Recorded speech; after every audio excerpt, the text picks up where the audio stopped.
Hello and good morning, dear students. Welcome to all of you for this online lecture session. I am Miss Sonam Pawar and today we have continued the career oriented course certificate course in human resource management. And today's lecture we have discussed the meaning, definitions and significance of selection. Okay, in today's lecture we have discussed the meaning, definitions and significancy of selection. तर आपण या ठिकाणी तुमचा जो career oriented course म्हणजे COC course आहे, certificate course in human resource management. Okay, या ठिकाणी त्यामधील जो पेपर नंबर फर्स्ट आहे त्याचा स्टडी करीत आहोत.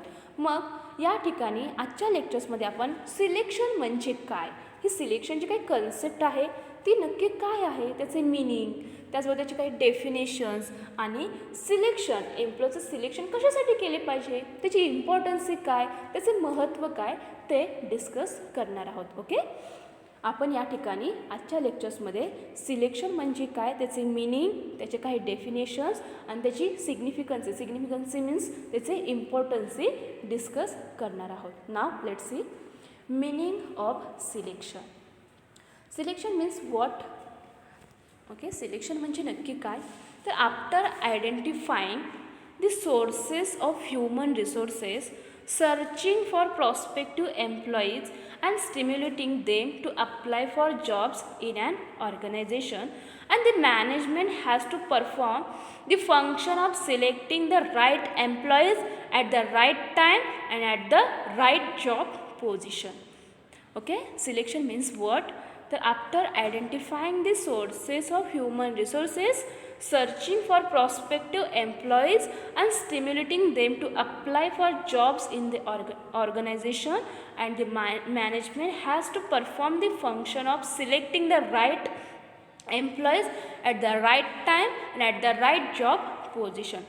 तर फर्स्टली जी काही ऑर्गनायझेशन आहे त्या ऑर्गनायझेशनची मेन असेट कोण आहे. ओके, तर ते म्हणजे ह्युमन रिसोर्स. कारण की विदाउट ह्युमन रिसोर्स कोणतेही ऑर्गनायझेशन किंवा कोणतीही कंपनी रन होऊ शकत नाही. आपण या ठिकाणी ऑर्गनायझेशनचा स्टडी करीत आहोत, त्याचा विचार करीत आहोत. कारण की ऑर्गनायझेशनमध्ये अनेक ॲक्टिव्हिटीज केले जातात. मग ते ॲक्टिव्हिटीज कोणाच्या माध्यमातून कंप्लीट होऊ शकतात, त्या ऑर्गनायझेशनची जी काही ऑब्जेक्टिव्ज आहेत ती कशी फुलफिल होऊ शकते, तर त्यासाठी हे ह्युमन रिसोर्स अत्यंत इम्पॉर्टंट असतो. मग ऑर्गनायझेशनसाठी इम्पॉर्टंट असणारा हा जो काही मेन असेट आहे तो म्हणजे ह्युमन रिसोर्स, तो मिळवणे अत्यंत आवश्यक आहे. मग तो मिळवल्यानंतर तो त्या ऑर्गनायझेशनमध्ये टिकवून ठेवणे, त्याचे डेव्हलपमेंट करणे, त्याला मोटिवेट करणे काम करण्यासाठी, त्याचबरोबर त्याला ते जे काही काम करतात त्याचे ट्रेनिंग देणे, त्याला वेगवेगळ्या फॅसिलिटीज प्रोव्हाइड करणे, एम्प्लॉय जो काही काम करतो त्या कामाचा त्याला मोबदला देणे, म्हणजे त्याचे वेजेस किंवा त्याची सॅलरी देणे. असे अनेक गोष्टींचे मॅनेजमेंट या ह्युमन रिसोर्स मॅनेजमेंटमध्ये केले जाते. लक्षात ठेवा की हा जो काही ह्युमन रिसोर्स मॅनेजमेंट आहे त्याच्यामध्ये ऑल ओव्हर मॅनेजमेंट हे कोणत्या गोष्टींचे केले जाते, तर ऑर्गनायझेशनची जी काही मेन असेट आहे ते म्हणजे ह्युमन रिसोर्स यांचे ऑल मॅनेजमेंट करण्याचे काम, ऑल ओव्हर मॅनेजमेंट करण्याचे काम या ह्युमन रिसोर्स मॅनेजमेंटमध्ये केले जाते. मग यामध्ये फर्स्टली ह्युमन रिसोर्स प्लॅनिंग करणे, त्याची रिक्रुटमेंट करणे, त्याचं सिलेक्शन करणे, त्यांना योग्य प्रकारे ट्रेनिंग देणे, त्याची डेव्हलपमेंट करण्यासाठी प्रयत्न करणे, त्याचबरोबर तो जे काही काम करतो त्या कामाचे रेम्युनरेशन म्हणजे त्याच्या कामाचा मोबदला त्याला देणे आणि त्या ऑर्गनायझेशनमध्ये तो एम्प्लॉईज टिकून राहावा, कायमस्वरूपी त्या ऑर्गनायझेशनमध्ये टिकून राहावा, त्याने चांगल्या प्रकारे परफॉर्मन्स करावा, यासाठी त्याला वेगवेगळे बेनिफिट्स प्रोव्हाइड करणे. त्याचबरोबर जो काय एम्प्लॉईज आहे त्या एम्प्लॉईजला करिअर ऑपॉर्च्युनिटीज देखील प्रोव्हाइड करणे इम्पॉर्टंट असते. कारण की त्या ह्युमन रिसोर्सचे काही इंडिव्हिज्युअल देखील गोल्स ठरलेले असतात. म्हणून अशा अनेक गोष्टींचे प्लॅनिंग, त्यांचे मॅनेजमेंट या ह्युमन रिसोर्समध्ये केले जाते. तर प्रिव्हियस लेक्चर्समध्ये आपण रिक्रुटमेंट ही कन्सेप्ट डिस्कस केली. त्यामध्ये रिक्रुटमेंट म्हणजे जे काही एम्प्लॉईज आहेत त्या एम्प्लॉईची भरती करणे. म्हणजे फर्स्टली त्यामध्ये काय केले जाते, तर जी काही ऑर्गनायझेशन आहे त्या ऑर्गनायझेशनमध्ये अवेलेबल असणारे जे काही वॅकंट पोझिशन असतात, ज्या रिक्त जागा असतात ते टाईम टू टाईम भरल्या पाहिजे. कारण की त्या जर जागा रिक्त असतील तर त्या ठिकाणी एम्प्लॉईची आवश्यकता असते. मग असा एम्प्लॉईज मिळवण्यासाठी प्रत्येक ऑर्गनायझेशन एम्प्लॉईची रिक्रुटमेंट करीत असते. ओके. फर्स्टली एम्प्लॉईज हे रिक्रूट केले जातात आणि त्यानंतर जे एम्प्लॉईज रिक्रूट केले जातात ओके त्याच्यामधूनच योग्य जॉब पोझिशनसाठी योग्य व्यक्ती योग्य कॅन्डिडेट त्या ठिकाणी त्या ऑर्गनायझेशनमध्ये सिलेक्ट केला जातो आणि त्यासाठी ओके तो एम्प्लॉई सिलेक्ट करण्यासाठी प्रत्येक ऑर्गनायझेशन एक चांगल्या प्रकारची सिलेक्शन प्रोसिजर अडॉप्ट करीत असते, ती इम्प्लिमेंट करीत असते आणि त्या सिलेक्शन प्रोसिजरच्या आधारेच तो एम्प्लॉईज त्या ठिकाणी सिलेक्ट केला जातो. मग ही जी काही सिलेक्शन प्रोसिजर आहे ती आपण नेक्स्ट लेक्चरला डिस्कस करणार आहोत. त्यामध्ये ओके अनेक स्टेप्स इन्वॉल्व आहेत. आता एखादा एम्प्लॉईज सिलेक्ट करायचा असेल तर त्यासाठी त्या एम्प्लॉईचे क्वालिफिकेशन चेक केले पाहिजे ओके त्याचे नॉलेज चेक केले पाहिजे, त्याचे फॅमिली बॅकग्राऊंड चेक केले पाहिजे. त्याचबरोबर त्याने पहिला ओके कोणत्या ऑर्गनायझेशनमध्ये काम केले आहे का, त्या ठिकाणी त्याचा परफॉर्मन्स कसा होता, त्याने तो जॉब का सोडला, त्याचे रिझन्स कोणते होते, त्याचबरोबर त्या ऑर्गनायझेशनमध्ये त्याला कोणकोणते बेनिफिट्स प्रोव्हाइड केले, त्याला सॅलरी कशी होती, त्याचबरोबर तो या ऑर्गनायझेशनमध्ये काम करण्यासाठी का तयार झाला आहे, त्याला त्या आपल्या ऑर्गनायझेशनमध्ये का काम करायचे आहे ओके. मग त्याच्याकडे असणार त्याचे नॉलेज, त्याचा परफॉर्मन्स कसा असेल ओके. मग यासाठी ओके अनेक स्टेप्स त्या सिलेक्शन प्रोसिजरमध्ये ठरलेले असतात आणि त्या सिलेक्शन प्रोसिजरच्या आधारे त्या एम्प्लॉईचं सिलेक्शन करण्याचे काम प्रत्येक ऑर्गनायझेशन करीत असते. आणि जे काय एच आर मॅनेजर आहे तो H R manager okay right job पोझिशनसाठी राईट ओके एम्प्लॉईज सिलेक्ट करण्याचा प्रयत्न करीत असतो. कारण की जर right candidate okay right employees जर राईट जॉब पोझिशनसाठी सिलेक्ट केला तर तो त्या ऑर्गनायझेशनशी असेट होऊ शकते. आणि जर फॉल्टी कॅन्डिडेट जर सिलेक्ट केला म्हणजे एखाद्या एम्प्लॉईजना चांगल्या प्रकारे परफॉर्मन्स करता येत नसेल, त्याच्याकडे चांगल्या प्रकारचे नॉलेज नसेल ओके त्याचे क्वालिफिकेशन नसेल तर त्या ऑर्गनायझेशनची लायबिलिटी होऊ शकणार आहे. म्हणून यासाठी योग्य एम्प्लॉई योग्य टाईममध्ये आणि योग्य जॉब पोझिशनसाठी सिलेक्ट करणे अत्यंत इम्पॉर्टंट असते. म्हणूनच selection means what so the management has to perform the function of selecting the right employees at the right time and at the right job position. Then the development of job analysis, human resource planning and recruitment are necessary prerequisites to the selection process, and the management has to perform the function of selecting the right employees at the right time and at the right job position. And the obvious guiding policy in selection is the intention to choose the best qualified and suitable job candidate for each unfilled job. ज्या Anfield job position असतात त्याच्यासाठी suitable job candidate okay qualified suitable job candidate select करणे तो choose करणे यासाठी हे selection procedure त्या ठिकाणी हेल्प करीत असते. त्याचबरोबर the management has to perform the function of selecting the right employees at the right time at the right job position. Selection refers to the choosing the right candidate who is most suitable for a job position that is vacant in an organization. It includes the process of interviewing the candidate and evaluating their skills, qualities which are needed for a specific job, and if the right person is selected, his valuable asset to the organization, and if the faulty selection is made, the employee will become a liability to the organization. तर अशा प्रकारे selection अत्यंत simple meaning आहे की selection म्हणजे काय तर ऑर्गनायझेशनसाठी उपयुक्त असणारे जे एम्प्लॉईज आहेत ओके ते एम्प्लॉईज सिलेक्ट करणे. मग ते एम्प्लॉईज सिलेक्ट का केले पाहिजे तर ऑर्गनायझेशनमध्ये अनेक वॅकंट जॉब पोझिशन्स अवेलेबल असतात, ज्या रिक्त जागा असतात त्या रिक्त जागा भरून काढण्यासाठी योग्य तो एलिजिबल असणारा एम्प्लॉय ज्याच्याकडे चांगल्या प्रकारचे क्वालिफिकेशन असेल, जो चांगल्या प्रकारे परफॉर्मन्स करू शकतो असे एम्प्लॉय सिलेक्ट करण्यासाठी हे सिलेक्शन प्रोसिजर इम्प्लिमेंट केली जाते. आणि या सिलेक्शन प्रोसिजरच्या आधारेच योग्य तो कॅन्डिडेट योग्य त्या जॉब पोझिशनसाठी आणि योग्य तो टाईममध्ये सिलेक्ट केला जातो. नाव let's C definitions of selection. आता सिलेक्शनचे काही डेफिनेशन्स आहेत. अनेक थिंकर्सने ओके अनेक विचारवंतांनी या सिलेक्शन म्हणजे काय त्याची डेफिनेशन्स केले आहेत. त्यामधील डेफिनेशन्स आज आपण या ठिकाणी डिस्कस करणार आहोत. द फर्स्ट डेफिनेशन आहे according to Thomas H Stone. Okay first definition Thomas H Stone यांनी दिली आहे की यांच्या मते नक्की सिलेक्शन म्हणजे काय. तर according to Thomas H Stone, selection is the process of differentiating between applicants in order to identify and hire those with a greater likelihood of success in a job. Okay, अत्यंत simple definition आहे आणि ती definition first definition आहे Thomas H Stone यांची. त्यांनी selection म्हणजे काय हे त्यांच्या मते सांगण्याचा प्रयत्न केला आहे की according to Thomas H Stone, selection is the process of differentiating between applicants in order to identify and hire those with a greater likelihood of a success in a job.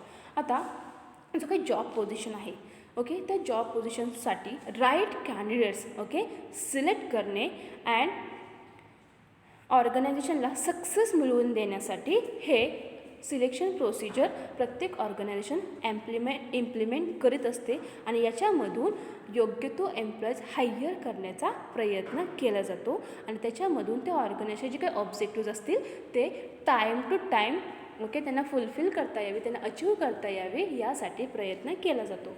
त्यानंतर सेकंड डेफिनेशन आहे according to Harold Koontz यांची. Okay, त्याने देखील अत्यंत simple definition केलेली आहे की नक्की सिलेक्शन म्हणजे काय. तर selection is the process of choosing from the candidates from within the organisation or from outside the most suitable person for the current position or for the future position.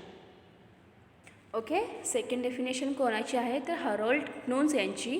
त्यांनी selection म्हणजे काय अत्यंत simple वर्ड्समध्ये explain केले आहे की selection is the process of choosing the from the candidates from within the organisation और from outside the most suitable person for the current position और for the future position. तर ऑर्गनायझेशनमध्ये जे काही जॉब पोझिशन असतात त्यासाठी, ओके, राईट कॅन्डिडेट सिलेक्ट करणे. मग असा कॅन्डिडेट कुठून सिलेक्ट केला पाहिजे तर ते आउटसाइडर, ऑर्गनायझेशनच्या आउटसाईडने किंवा ऑर्गनायझेशनमध्ये जे एम्प्लॉईज काम करतात त्याच्यामधूनच, ओके, जी काही जॉब पोझिशन असते त्याच्यासाठी सुटेबल पर्सन, ओके, करंट पोझिशनसाठी सिलेक्ट करणे आणि त्याच्यामधून, ओके, ऑर्गनायझेशनचे जे काही ऑब्जेक्टिव्ज असतील ती अचीव करण्यासाठी त्याची मदत घेणे, त्यांचे कॉन्ट्रीब्युशन त्या ऑर्गनायझेशनमध्ये घेणे, यासाठी ही सिलेक्शन प्रोसेस अत्यंत इम्पॉर्टंट असते. तर अशा प्रकारे सिलेक्शन म्हणजे काय त्याच्या दोन डेफिनेशन्स या ठिकाणी तुम्हाला दिली आहेत. त्यामधील फर्स्ट डेफिनेशन आहे according to Thomas H Stone यांची.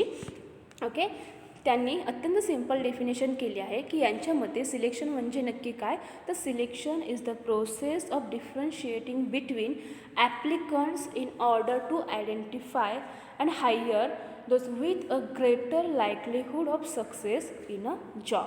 त्यानंतर सेकंड डेफिनेशन आहे अकॉर्डिंग टू हॅरोल्ड कुन्स यांची. त्यांनी देखील अत्यंत सिम्पल डेफिनेशन दिले आहे की यांच्या मते सिलेक्शन म्हणजे नक्की काय तर selection is the process. Okay, selection ही एक प्रोसेस आहे, ती एक सिस्टमॅटिक प्रोसेस आहे आणि selection is the process of choosing from the candidates from within the organization or from outside and the most suitable person for the current position or for the future positions. कारण की जे काही organisation आहे त्या ऑर्गनायझेशनसाठी जो job position आहे, okay, त्या job पोझिशनच्या अनेक रिक्वायरमेंट्स या ठरलेली असतात की नक्की त्या जॉब पोझिशनसाठी जो एम्प्लॉईज हवा आहे, ओके, जो रिक्वायर्ड आहे त्याचे क्वालिफिकेशन काय असावे, ओके, त्याच्याकडे कोणत्या गोष्टींचे नॉलेज असावे, त्याने कशाप्रकारे परफॉर्मन्स केला पाहिजे जेणेकरून त्या ऑर्गनायझेशन सक्सेस मिळवू शकेल. आणि जर राईट जॉब पोझिशनसाठी राईट एम्प्लॉय सिलेक्ट केला तर ते ऑर्गनायझेशन सक्सेस मिळवू शकते. ओके, त्या ऑर्गनायझेशन ती मेन असेट होऊ शकते. आणि जर फॉल्टी सिलेक्शन झाले एखाद्या वेळेस तर ते ऑर्गनायझेशन ती जे काय एम्प्लॉय आहे तो लायबिलिटी होऊ शकेल. म्हणून सक्सेस मिळवण्यासाठी त्या ऑर्गनायझेशनची time to time achievement, okay, त्यांना त्यांचे ऑब्जेक्टिव्ह अचीव करता यावे यासाठी ही सिलेक्शन प्रोसिजर प्रत्येक ऑर्गनायझेशन इम्प्लिमेंट करीत असते. आणि ही एक सिलेक्शन प्रोसिजर कशी आहे ती एक सिस्टमॅटिक प्रोसेस आहे. ओके, या सिस्टमॅटिक प्रोसेसच्या आधारे एम्प्लॉईज राईट जॉब पोझिशनसाठी राईट कॅन्डिडेट हा सिलेक्ट केला जातो.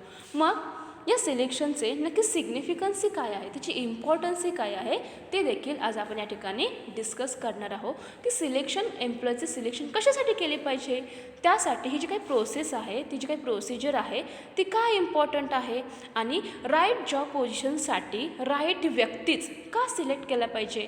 ओके, नाव let's see significancy of selection. The first significance of selection it is reduce labor turnover. Okay, first significancy काय आहे तर reduce labour turnover. Second is lesser need for training. Then self motivation and high moral.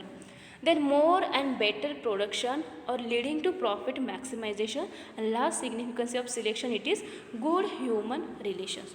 Okay, selection का महत्त्वाचे आहे, त्याचे इम्पॉर्टन्सी काय आहे, तर फर्स्ट सिलेक्शनचे इम्पॉर्टन्सी म्हणजे रिड्यूस लेबर टर्नओवर. जो काही लेबर टर्नओवर असतो तो कमी करण्यासाठी हे सिलेक्शन अत्यंत इम्पॉर्टंट आहे. त्यानंतर लीजर नीड फॉर ट्रेनिंग. तर राईट जॉब पोझिशनसाठी राईट व्यक्ती सिलेक्ट केला तर काय होणार आहे तर त्या व्यक्तीला, त्या एम्प्लॉईजना जे ट्रेनिंग दिली जाते, ओके, ते ट्रेनिंगची गरज या ठिकाणी कमी होऊ शकते. म्हणून ट्रेनिंग कमी देता यावे किंवा प्रशिक्षणाची कमी गरज व्हावी यासाठी हे सिलेक्शन महत्त्वाचे असते. त्यानंतर आहे self motivation and high moral. Okay, जो एम्प्लॉईज आहे त्या एम्प्लॉईजना ओके स्वतःहून त्याने काम करण्यासाठी मोटिवेट व्हावे, त्याने त्याचे मोरल म्हणजे त्याचे मनोबल त्याने इन्क्रीज करावे, यासाठी देखील हे सिलेक्शन महत्त्वाचे असते. ओके, स्वयंप्रेरणा आणि उच्च मनोबल याच्यासाठी हे सिलेक्शन महत्त्वाचे आहे. त्यानंतर आहे more and better production leading to profit maximisation. आता जे काही ऑर्गनायझेशन आहे त्या ऑर्गनायझेशनची ओके प्रोडक्शन लेवल ओके जर हाय असेल, ते बेटर असेल तर ते ऑर्गनायझेशन जास्त मोठ्या प्रमाणावर प्रॉफिट मिळवू शकते. म्हणून प्रॉफिट मॅक्सिमायझेशनसाठी ओके त्या ऑर्गनायझेशनला बेटर प्रोडक्शन घेता यावे यासाठी हे सिलेक्शन महत्त्वाचे आहे. आणि लास्ट सिग्निफिकन्सी आहे ती म्हणजे गुड ह्युमन रिलेशन्स. जे काही त्यांचे आपापसातील संबंध आहेत ते रिलेशन्स चांगल्या प्रकारचे मेंटेन करता यावे यासाठी देखील हे सिलेक्शन महत्त्वाचे असते. नाव let's see one by one. Okay, first significancy आहे रिड्यूस लेबर टर्नओवर. तर जो काही लेबर टर्नओवर आहे ओके तो कमी करता यावा यासाठी हे सिलेक्शन प्रोसिजर महत्त्वाची असते. Properly selected candidates feel like staying in the organization. Okay, properly selected candidates feel like staying in the organization, and suitable work on matching jobs assigned to them is a source of satisfaction to them, and hence the phenomenon of unnecessary labor turnover is highly minimized and making for a stable labor force in the organization. These benefits both the organization and the worker. आता right job पोझिशनसाठी right employee select केला तर त्याचे अनेक benefits त्या एम्प्लॉईजला देखील मिळणार आहेत आणि ऑर्गनायझेशनला देखील मिळत असते. कारण की आता जो एम्प्लॉईज आहे त्याच्याकडे ज्या प्रकारचे नॉलेज आहे, ज्या प्रकारचे तो काम करू शकतो, असे काम त्याला जर मिळाले तर तो काय होणार आहे, तो सॅटिस्फाय होणार आहे, तो चांगल्या प्रकारे काम करू शकतो. म्हणून राईट जॉब पोझिशनसाठी राईट एम्प्लॉय सिलेक्ट करणे महत्त्वाचे असते. त्याचबरोबर जे एम्प्लॉईज आहे ओके तो एम्प्लॉय जे काही काम करतो त्यापासून त्याला सॅटिस्फॅक्शन ओके होत असेल, तो सॅटिस्फाय होत असेल, त्याला समाधान मिळत असेल तर तो त्या ऑर्गनायझेशनमध्ये आणखीन चांगल्या प्रकारे परफॉर्मन्स करू शकतो, आणखीन चांगल्या प्रकारे कॉन्ट्रीब्युशन देऊ शकतो. त्यासाठी हे राईट सिलेक्शन होणे महत्त्वाचे असते. त्याचबरोबर The phenomenon of unnecessary labor turnover is highly minimized and making for a stable labor force in the organization. And जर जे काही एम्प्लॉईज आहेत ओके त्या एम्प्लॉयचे प्रॉपरली सिलेक्शन झाली असेल ओके राईट जॉब पोझिशनसाठी त्याचे प्रॉपरली सिलेक्शन झाले असेल तर तो त्या ऑर्गनायझेशनमध्ये आणखीन चांगला ओके त्या ठिकाणी मिक्स होऊ शकतो आणि त्या ऑर्गनायझेशनमध्ये टिकून राहण्यासाठी तो प्रयत्न करू शकतो. आणि जी काही त्याला जॉब पोझिशन मिळालेली असतील ओके त्या जॉब पोझिशननुसार त्याचे नॉलेज असेल, तो त्याचा परफॉर्मन्स करत असेल, त्याचे ऑल गोष्टी त्या ठिकाणी मॅच होत असतील तर तो त्या ठिकाणी त्या ऑर्गनायझेशनमध्ये काम करण्यासाठी सॅटिस्फाईड होऊ शकतो, समाधानी राहू शकतो. आणि याच्यामधून जे काही ऑर्गनायझेशन आहे त्या ऑर्गनायझेशन लेबर टर्नओव्हर कमी होऊ शकतो. म्हणून यासाठी सिलेक्शन अत्यंत इम्पॉर्टंट आहे. जी काही सिलेक्शन प्रोसिजर आहे ती सिलेक्शन प्रोसिजरच्या आधारेच योग्य तो एम्प्लॉईज या ठिकाणी सिलेक्ट केला जातो. आणि याच्यामधून जो काही लेबर टर्नओव्हर असेल जी काही कर्मचाऱ्यांची उलाढाल असेल ते कमी करण्याचा प्रयत्न या ठिकाणी केला जातो. आणि तो लेबर टर्नओव्हर कमी करता यावा यासाठीच राईट जॉब पोझिशनसाठी राईट व्यक्ती सिलेक्ट करणे महत्त्वाचे असते. त्यानंतर सेकंड इम्पॉर्टन्स ही आहे या सिलेक्शनची, ती म्हणजे लीजर नीड फॉर ट्रेनिंग. आता एम्प्लॉई जो काही सिलेक्ट केला जातो एम्प्लॉई सिलेक्ट केल्यानंतर त्याच्याकडे नॉलेज असते त्याच्याकडे त्याचे क्वालिफिकेशन असते, तो चांगल्या प्रकारे परफॉर्मन्स करत असेल आणि त्याचे राईट जॉब पोझिशनसाठी राईट सिलेक्शन झाली असेल तर त्याला ते जे काही काम करण्याचं जे ट्रेनिंग देण्याची आवश्यकता त्याची गरज हे कमी होऊ शकते. म्हणून असे प्रशिक्षणाची कमी गरज लागावी यासाठी राईट जॉब पोझिशनसाठी राईट एम्प्लॉई सिलेक्ट करणे महत्त्वाचे असते. Properly selected personnel exhibit a lesser need for training.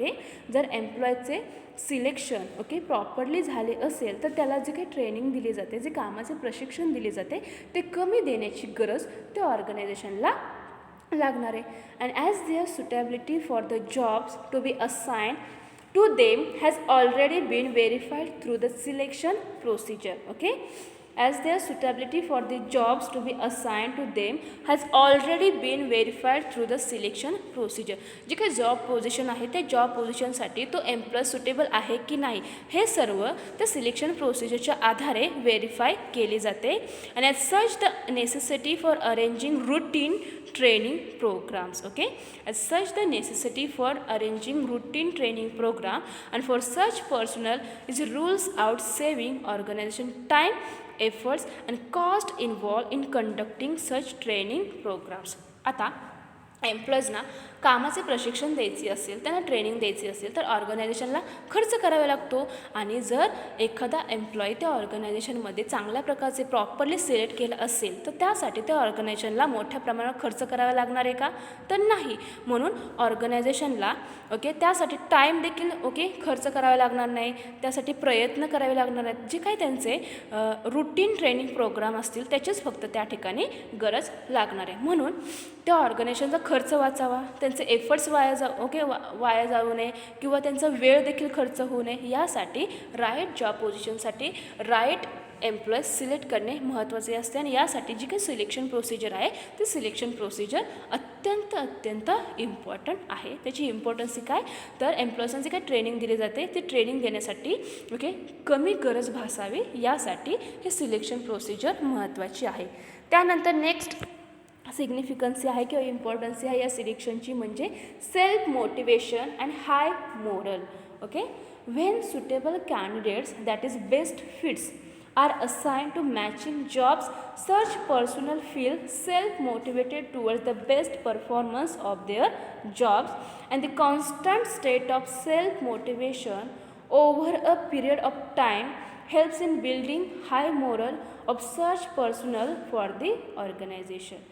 आता जे काही ऑर्गनायझेशन आहे त्या ऑर्गनायझेशनमध्ये अनेक जॉब पोझिशन्स हे अवेलेबल असतात आणि त्या जॉब पोझिशननुसारच सुटेबल कॅन्डिडेट्स हा त्या ठिकाणी सिलेक्ट केला. तर जे काही एम्प्लॉईज आहेत ते सेल्फ मोटिवेट होणार आहे, स्वतः स्वयंप्रेरणेने काय करणार आहेत काम करण्यासाठी प्रवृत्त होऊ शकतात आणि त्या ऑर्गनायझेशनमध्ये बेस्ट परफॉर्मन्स देण्याचा प्रयत्न करू शकतात. And the constant state of self motivation over a period of time helps in building high morale of such personal for the organisation. आणि त्या ऑर्गनायझेशनमध्ये जे एम्प्लॉईज काम करतात ते जर सॅटिस्फाय असतील, ते सेल्फ मोटिवेट होत असतील तर त्यांचे जे काही मोरल आहे, त्यांचे जे काही मनोबल आहे ते देखील वाढू शकते, ते बिल्ड होऊ शकते. यासाठी हे सिलेक्शन प्रोसिजर अत्यंत इम्पॉर्टंट असते. त्यानंतर नेक्स्ट सिग्निफिकन्सी आहे ती म्हणजे more and better production leading to profit maximisation. More and better production leading to profit maximisation. A derivative advantage of the self-motivation and high moral is that the production or performance turned out by best fits is not only more in quantity but it is also of a superior quality. आता जी organisation आहे त्या ऑर्गनायझेशनमध्ये ज्या vacant position असतात त्याच्यासाठी योग्य candidate योग्य employ select केला तर काय होणार आहे, तो चांगल्या प्रकारे परफॉर्मन्स करू शकतो. आणि जर एम्प्लॉयचे क्वालिफिकेशन चांगल्या प्रकारचे असेल, त्याच्याकडे नॉलेज असेल, तो चांगल्या प्रकारे परफॉर्मन्स करत असेल तर तो त्या ऑर्गनायझेशनमध्ये चांगल्या प्रकारे परफॉर्मन्स करू शकतो, तो सॅटिस्फाय होऊ शकतो. त्याचबरोबर काम करण्यासाठी त्याला स्वतःकडून स्वयंप्रेरणेने तो काम करू शकतो. आणि जर त्याच्याकडे स्वयंप्रेरणा जास्त प्रमाणात असेल, त्याचे मनोबल हाय असेल तर तो त्या ऑर्गनायझेशनमध्ये प्रोडक्शन लेवल काय करणार आहे, वाढवण्याचा प्रयत्न करणार आहे. आणि फक्त प्रोडक्शन लेवल त्या ठिकाणी वाढत नसते, त्याचा परफॉर्मन्स इन्क्रीज होत नसतो, तर त्याच्याबरोबर जे काही प्रोडक्शन तयार केले जाते, जी काही वस्तू तयार केली जाते त्याची क्वांटिटी आणि त्याची क्वालिटी हे देखील त्या ठिकाणी इम्प्रूव्ह होत असते. आणि ज्याचबरोबर क्वांटिटी जास्त होते, प्रोडक्शन लेवल इन्क्रीज होते. प्रोडक्शन लेवल इन्क्रीज झाले म्हणजे जे काही वस्तू तयार केले जातात त्यांचे प्रोडक्ट मोठ्या प्रमाणावर तयार होणार आहे. आणि फक्त प्रोडक्टच तयार नाही होणार तर त्याची जी काही क्वालिटी आहे ते देखील सुपेरियर क्वालिटी बनवण्याचा प्रयत्न त्या क्वालिटीच्या आधारे वस्तू बनवण्याचा प्रयत्न एम्प्लॉयज करत असतो. And this phenomenon leads to profit maximisation for the enterprise in the long run.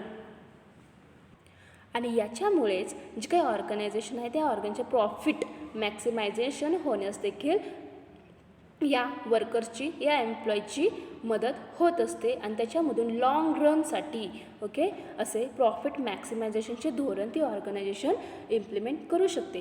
कारण की जी काही ऑर्गनायझेशन आहे त्याने जी वस्तू तयार केली आहे ती क्वालिटेटिव्ह असेल, त्याची क्वांटिटी योग्य प्रकारची असेल तर निश्चितच मार्केटमध्ये त्या वस्तूची डिमांड ही इन्क्रीज होणार आहे. मग डिमांड इन्क्रीज झाले की त्या ऑर्गनायझेशन प्रोडक्शन लेवल वाढणार आहे. प्रोडक्शन लेवल वाढले की मोठ्या प्रमाणात गुड्स तयार होणार आहेत. गुड्सची त्या ठिकाणी मार्केटमध्ये मोठ्या प्रमाणात विक्री झाली की निश्चितच त्या ऑर्गनायझेशनची काही प्रॉफिट आहे तो प्रॉफिट वाढण्यास देखील त्याची मदत होत असते. म्हणून जर योग्य प्रकारचा योग्य व्यक्ती योग्य जॉब पोझिशनसाठी सिलेक्ट केला तर त्याच्यामधून त्या ऑर्गनायझेशनला बेटर प्रोडक्शन तयार होण्यास मदत होते. आणि प्रॉफिट मॅक्सिमायझेशनचे जे काही ऑब्जेक्टिव्ह आहे ऑर्गनायझेशन ते देखील निश्चितच कंप्लीट होण्यास देखील या सिलेक्शन प्रोसिजरमुळे मदत होत असते. त्याची इम्पॉर्टन्सी या ठिकाणी अशा प्रकारे दिसून येते. त्यानंतर लास्ट इम्पॉर्टन्सी आहे किंवा सिग्निफिकन्सी आहे या सिलेक्शनची, ती म्हणजे good human relations. As a result of good selections there is a better environment for working in the organization. As a result of good selection there is a better environment for working in the organization. जी organisation आहे त्या ऑर्गनायझेशनमध्ये जे employees काम करतात त्या ठिकाणी जर एम्प्लॉईचे गुड सिलेक्शन झाले असेल, त्याचा रिझल्ट चांगला असेल तर गुड एन्व्हायरमेंट त्या ठिकाणी क्रिएट होण्यास देखील मदत होत असते. And such environment helps to promote good human relations in the organisation. आणि अशा चांगल्या प्रकारचे एन्व्हायरमेंट क्रिएट झाली असेल, ते तयार झाले असेल तर त्याची मदत ऑर्गनायझेशनमध्ये ह्युमन रिलेशन्स चांगल्या प्रकारचे प्रोमोट करण्यासाठी ते मेंटेन करण्यासाठी मदत होत असते. And which is one of the highly valued asset of the organisation.